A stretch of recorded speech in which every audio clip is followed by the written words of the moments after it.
I would like to think of myself as a down-to-earth person who is here to find my path in life on a practical but also on a spiritual level. So what I'm trying to do is try to find it through the practice of yoga. I've got two passions in life, yoga but also wine, and the one feeds the other one.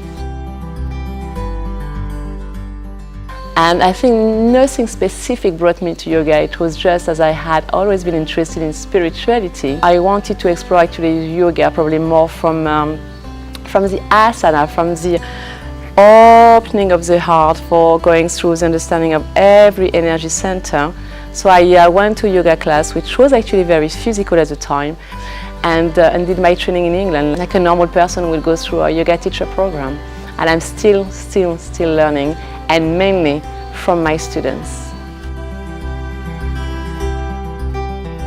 Yoga doesn't have any specific moment to be enjoyed. I think yoga is actually a daily thing to actually practice throughout the whole day, as soon as you wake up in the morning until actually you go back to bed in the evening. Whether you're on and off the mat, there is always a practice of yoga through, of course, the physical posture when you are on your mat, but also expressing loving kindness, expressing gratitude.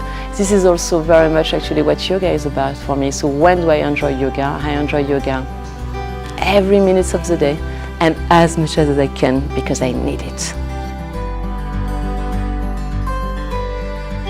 Personally, for me, this is probably the encompassing discipline where you can find actually yourself by practicing personal meditation, but also going through relaxation, calming the mind. But also it's a very complete actually discipline again. So why is the world of yoga? Because it fulfills for me every levels of what we're looking for, on the physical, on the energetic level, on the spiritual level. It helps.